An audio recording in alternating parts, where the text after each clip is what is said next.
Hey, what's up guys, and welcome to a new video. So I've been living under a rock for the past 2 months. Since I'm back at school, a lot of my time is spent studying. Just a heads up, I am working on a new sound bank though.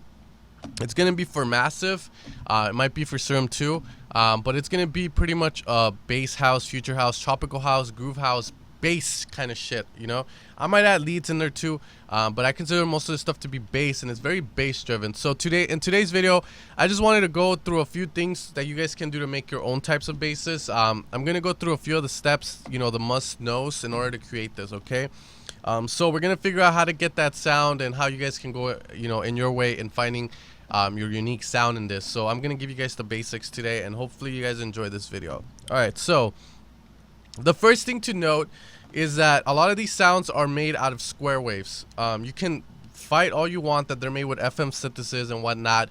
A lot of people always tell me I should make FM synthesis videos, but the reason I don't is because a lot of the wavetables that you can use in Massive or like or in Serum are made through FM synthesis sometimes as well. A square wave can be made through FM synthesis as well, and a lot of those sounds are just variations of the square wave, or just straight out a square wave that has been processed. Now, when we put a square wave and we hear it, you know, it sounds very, very cartoonish, you know, and if I play it at higher octaves, it sounds very cartoonish, like it just sounds like something out of Mario. So the square wave's bit rate is not as high as a saw, we can say that. It sounds very cartoony. It sounds like something you would hear in an old video game. However, what we're gonna do is lower that down 12 octaves, because again, this music is bass driven, so instantly, you know, we know octaves need to be low, or you can just play lower on your keyboard, whatever you prefer.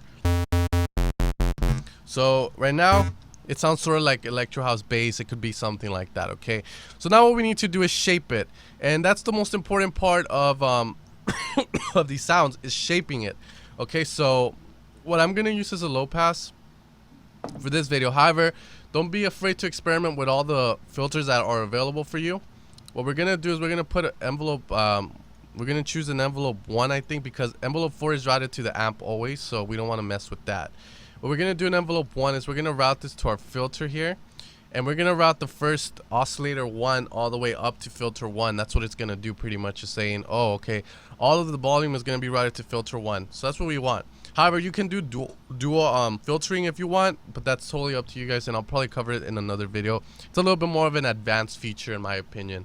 Okay, so when we play something, you see something coming out, but you know, it's low frequencies that we can't even hear because we have the cutoff so low. What we want to do is have the cutoff in a place where we can barely hear it, like this. And now what we're gonna do is put a high attack to this,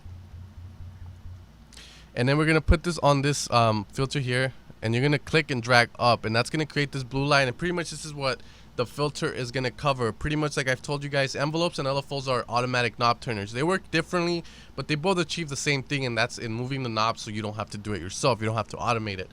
Okay, so that's what these do. The LFO is loopable, while the envelope is not loopable. So in order to activate the envelope again, you're gonna have to change note or play the same note again. LFOs just keep going and going and going. So keep that in mind when you're creating your sounds, because if you just want like something that's gonna be like whoa whoa whoa whoa whoa whoa whoa, then you're better off going with an LFO than an envelope, because an envelope is gonna do the whoa, but it's not gonna happen again. So keep that in mind. The only difference there would be that instead of putting an envelope, if you wanted to use the LFO, we would just add it and do this. You increase the rate to wherever you want it, and you can have it higher, you know, and then from there, you know, if you want this to be louder, you just put the level up, and then from there you can take it on. So you can do the same things in this video with the LFO. I'm just gonna explain it using an envelope because I prefer the envelope route.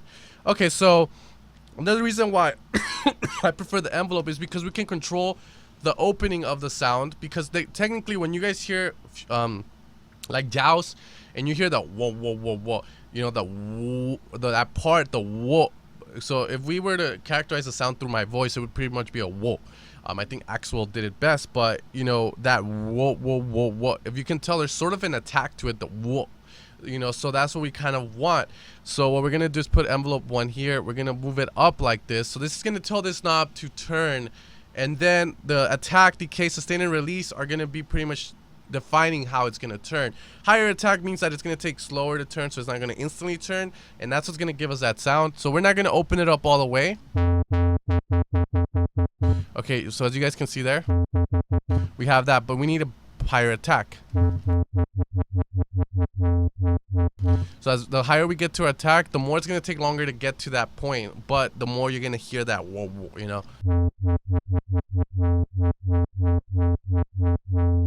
Now if you don't want it to level down, because that's what we're going to do, we're going to level it down, then you can have it all the way up. But then that's going to leave the thing open. So if you don't want that to happen, there you have it. You just lower the level here, which is going to act as a sustain. And then we're going to have our decay. Sorry for my cough. I've been sick the past week, but I have coffee here and it's not really helping. Okay, so once we have that, we can control that with our attack, the way it opens. So we can kind of say, okay, now we know how to do it. You know the parameters. The hardest part of figuring out sounds, I think it's mainly going to be with the effects and the type of wavetables you use. Now, knowing what type of wavetable to use is no skill, to be honest. It's like you going and trying on clothes. You don't know which one's going to look best on you. It's the same thing with wavetables. You don't know which one's going to sound the best for the type of track you're trying to make. So we can go through all of them if I wanted to, but I'm going to tell you straight away right now is if you know the way these wavetables look like, lean more towards wavetables that have either square type characteristics. Now, if I were to bring up Serum, what I mean by square-like characteristics is this. So we're going to go here. And I think we're going to do the basic shapes. These are square-like characteristics. So pretty much, if you can tell, it's all the way at the bottom, comes straight up, straight across, straight down. So it creates kind of like a square. It just doesn't, you know. So these characteristics, you know, are the ones you're looking for in order to get that signature sound that you guys want. If we look at the mats and stuff, sometimes they kind of have it sort of. You know, you can tell like down, up, and somewhat. So there are variations of a square, and that's the cool thing is that you can look at these wavetables in Serum too, and they're just variations of a square when you're at certain points. Now it's very hard to kind of look at it, but if you can tell, what you want to look for is the slopes in it. You don't want like the saw, if you tell straight, like it slowly increases, goes straight down, slowly increases, goes straight down, while here it's going straight down and then back straight up and whatnot. Okay, so you want to look for the stuff like that. So I'm gonna delete that.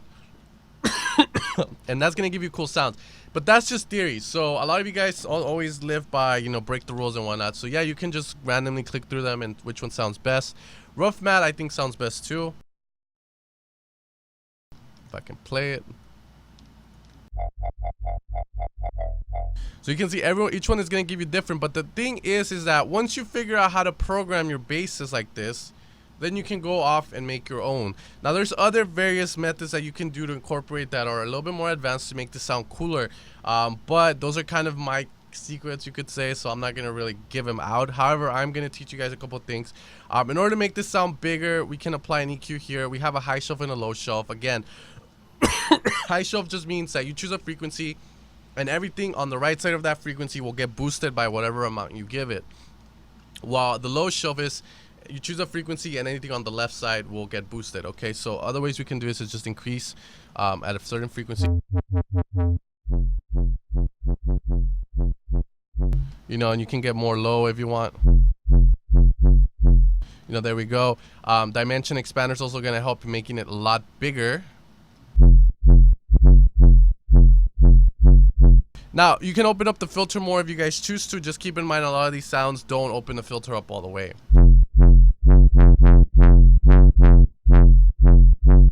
And you can see why, because it loses that like kind of filter sound and it kind of starts getting more of that squarish sound. Okay, now reverb's gonna help in making it sound a lot bigger as well. Now you don't want to go crazy with it and you don't want that much size to it, so I use the reverb small. However, if you use the big one, make sure the size is low. And that's gonna make it good. But keep in mind a lot of these sounds are very rawish, and what I mean by that is there's not that many effects to them. Other things we can do as in inserts here, we can put the sine shapers, which are gonna give us pretty cool sounds. So you can see what you can get out of that. So try using different distortion effects from down there, and those will give you cool effects as well.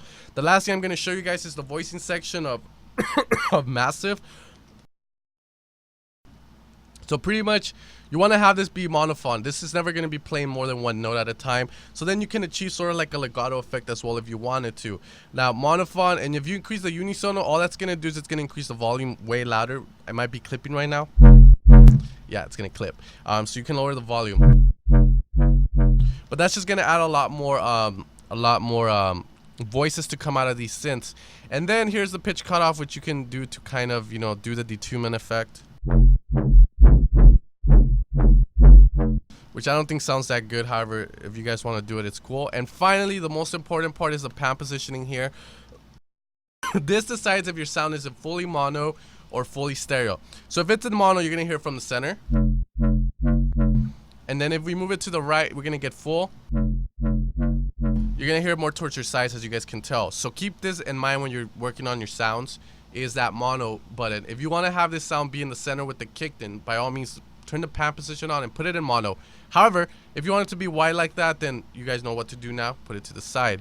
Okay, so from there on, guys, it's up to you guys to experiment with it. Again, you know, I think that's the beauty about sound design, is that there will never be like definitive ways to know how to get a sound. It's all through experimentation. However, knowing these features on how to shape sounds and how to manipulate them does help a lot, because then when you approach a sound, you know, okay, it has a really high attack. It's probably achieved through a filter because there's not that much highs to it, or the wavetable didn't really have that much high harmonics, high frequencies to them. Alright guys, so I hope this video kind of helped you guys out. Make sure to leave a thumbs up, subscribe if you haven't, leave a comment. As always, they're appreciated. I do read your requests, by the way. It's just that I don't have as much time to kind of go look at the songs and study the sounds before I make them. So a lot of the times, if I know how to make the sounds you guys link, I'll make a tutorial for it. But a lot of the times, if I don't know it off the bat, I sometimes don't have time to do it, so I apologize for that. However, guys, thanks for tuning in, and I'll see you guys next time, and hopefully you guys enjoy this video. Again, don't forget about the LFOs as well. You can do the same thing we did with the envelopes, and peace out.